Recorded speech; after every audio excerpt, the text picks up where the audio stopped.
Have you ever found yourself waking up 2, 3, or maybe even 4 times a night just to use the bathroom? You finally get cozy under the blankets, start drifting into sleep, and then suddenly, there it is again, that urgent need to get up. The hallway feels longer each time, the night colder, and by the time you make it back to bed, you're wide awake. If this sounds familiar, you're not alone. Millions of older adults struggle with frequent nighttime urination, known as nocturia, and it quietly steals away one of the most precious things we have, restful, restorative sleep. But here's the good news. There are steps you can take to manage it, to understand why it happens, and to regain those peaceful nights of uninterrupted rest. And that's exactly what we're going to talk about today. If you've ever whispered to yourself, "Why can't I just sleep through the night anymore?" Stay with me, because by the end of this video, you'll not only understand what's going on, but you'll also feel empowered to take back control. Before we dive in, let me gently invite you to do one small thing. If this conversation speaks to you, or you know someone else who might benefit from it, go ahead and subscribe to this channel. It helps us reach more people like you, and together we can build a community where health and wellness in our golden years are celebrated and supported. Now, let's start with a truth that might bring you comfort. You are not alone in this. In fact, nocturia is one of the most common sleep disruptors for people over 60.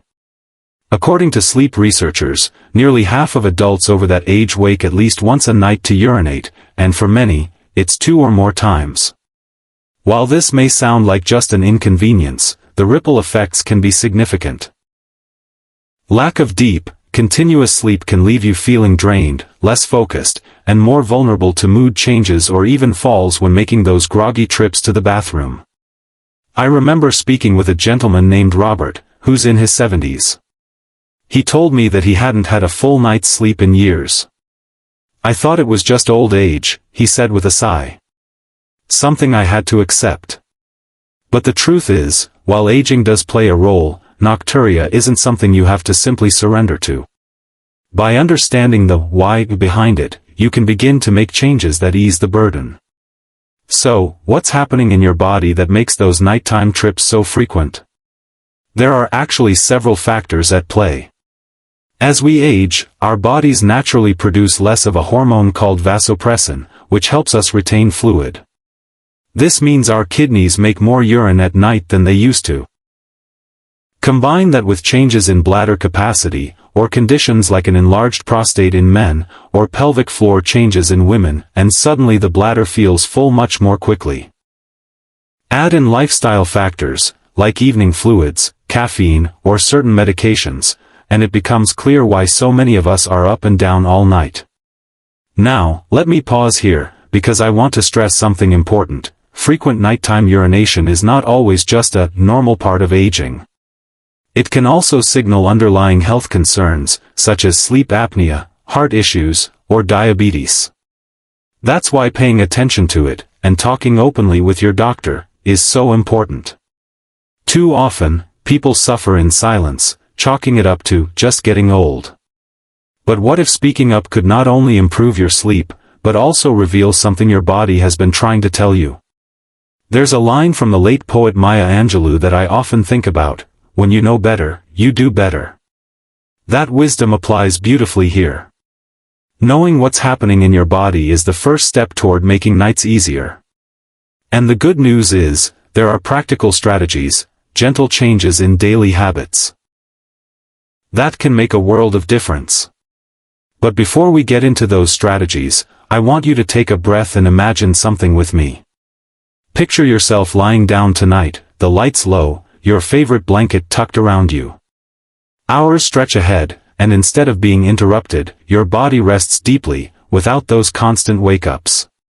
You wake in the morning refreshed, not dragging yourself out of bed, but actually ready to greet the day. That feeling is possible, and it starts with small, mindful steps. One of the first steps is simply becoming aware of patterns.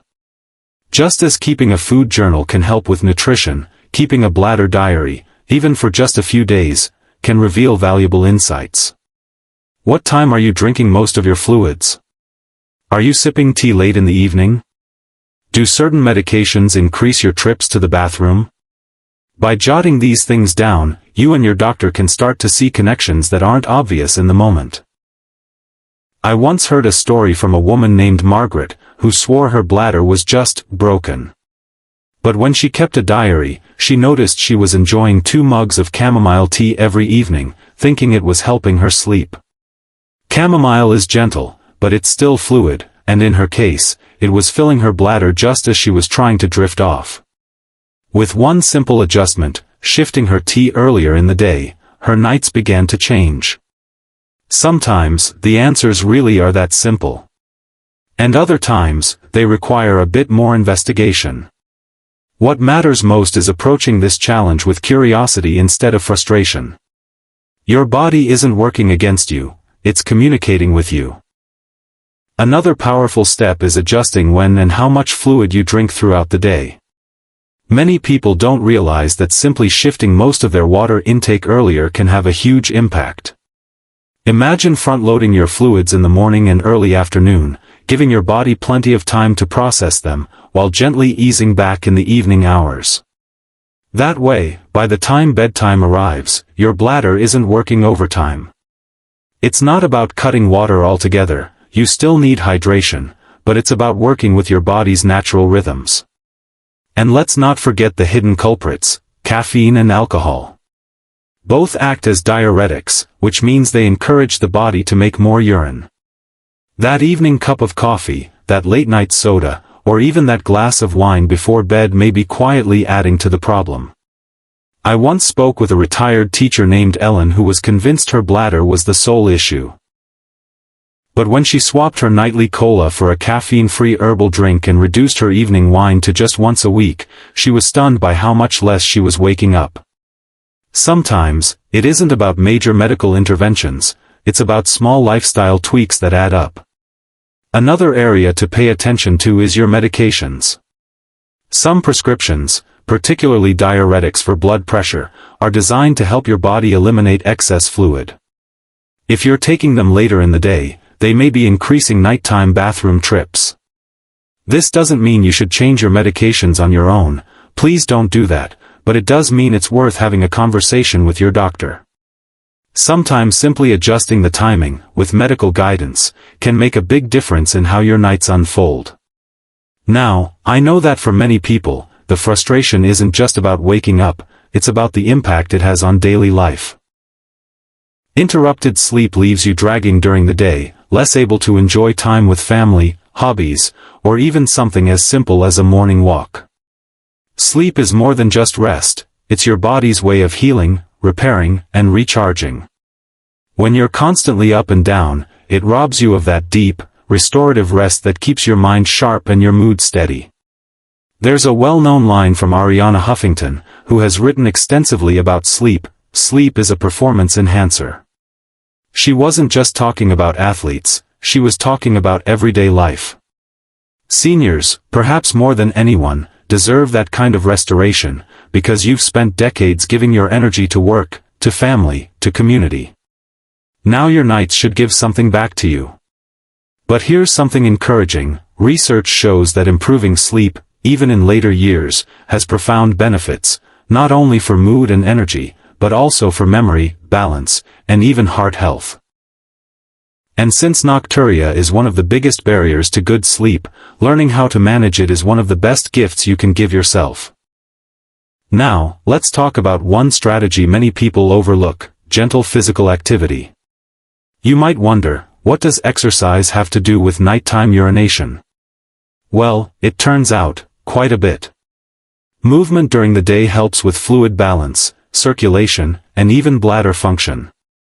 For example, a simple routine of walking, light stretching, or even chair exercises can reduce swelling in the legs and ankles.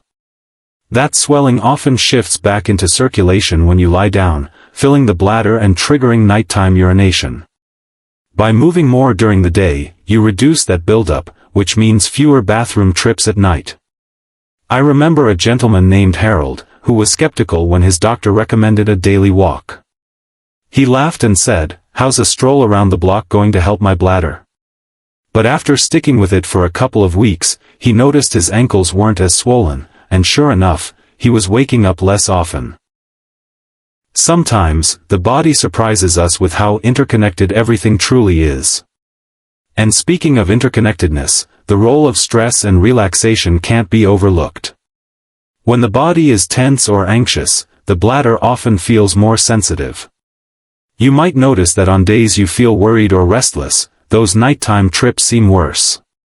That's why winding down before bed with calming routines, like reading a light-hearted book, practicing slow breathing, or listening to gentle music, can help your entire body, including your bladder, settle into rest.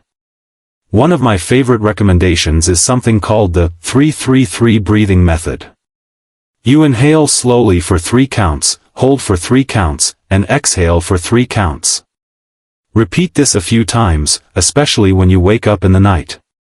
It not only calms your nervous system but also prevents you from lying awake, frustrated, after a bathroom trip.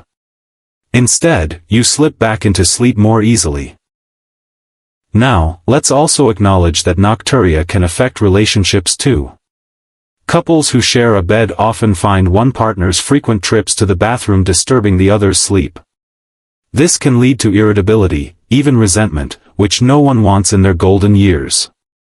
It's worth talking openly with your partner, reassuring them it's not intentional, and maybe even adjusting sleeping arrangements if needed. Communication, compassion, and sometimes a little humor go a long way. I once heard a couple joke that their love was tested not by the years, but by the number of times the bathroom light clicked on at night.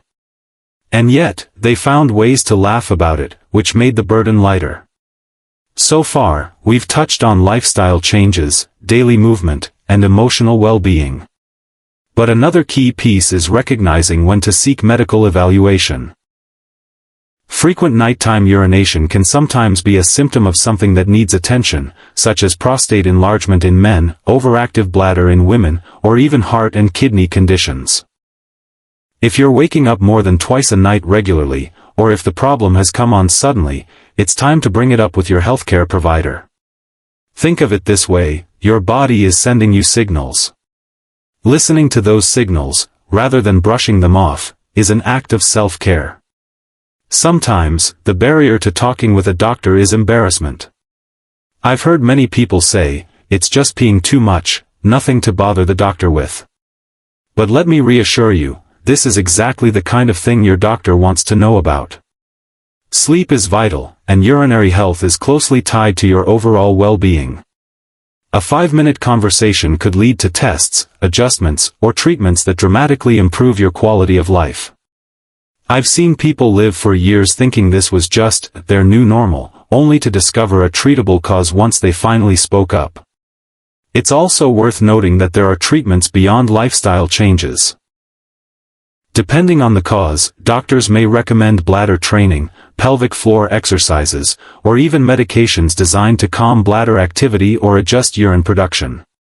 For women, sometimes hormone changes after menopause contribute to bladder symptoms, and there are options to address that too. For men with enlarged prostate, there are therapies that can make a world of difference.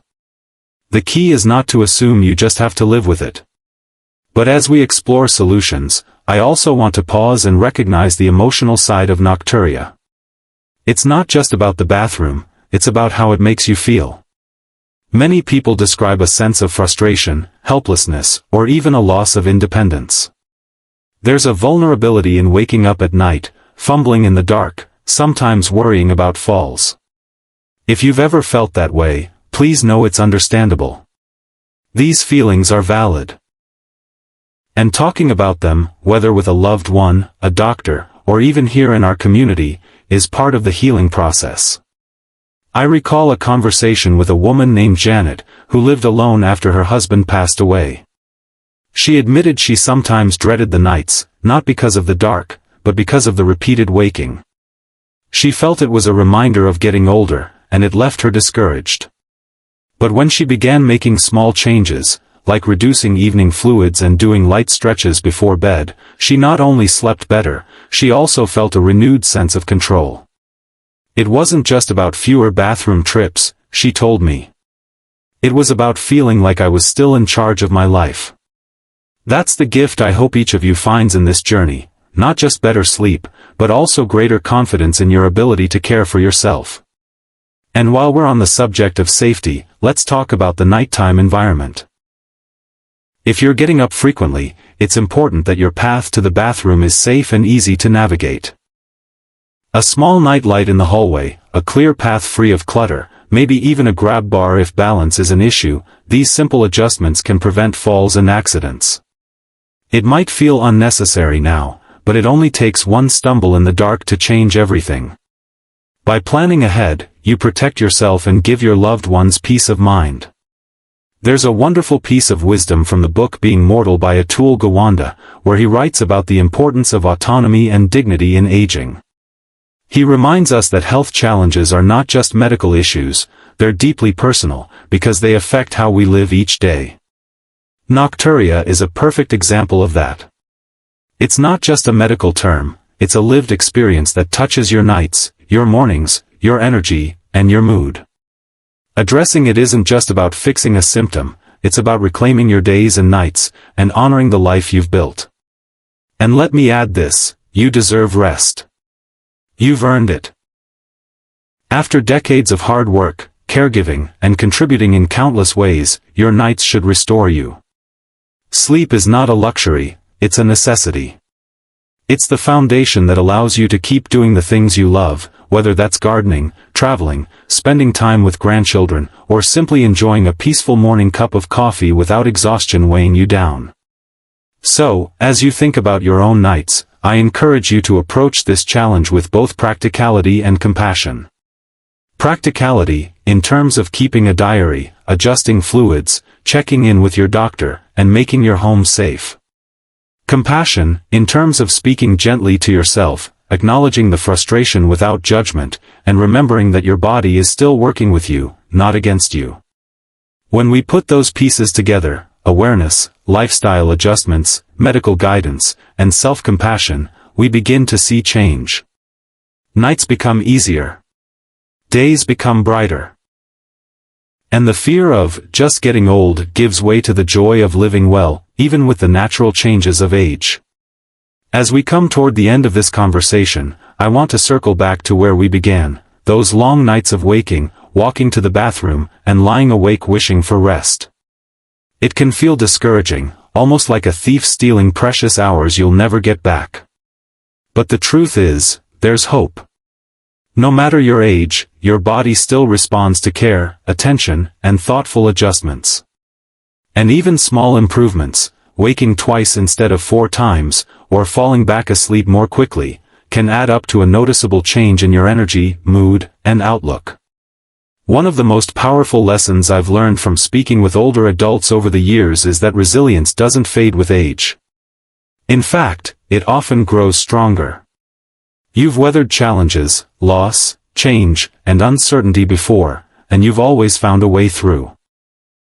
Managing something like Nocturia may not be as dramatic as those larger life challenges, but it still calls on that same spirit of resilience. It's about adapting, adjusting, and reminding yourself that your well-being is worth the effort. So tonight, when you settle into bed, I encourage you to think of one small step you're willing to try. Maybe it's shifting your last glass of water to earlier in the evening. Maybe it's adding a short walk after dinner. Maybe it's calling your doctor to finally bring up what you've been quietly dealing with. Choose just one step. Because one step leads to another, and before long, you'll notice that change is not only possible, it's within reach.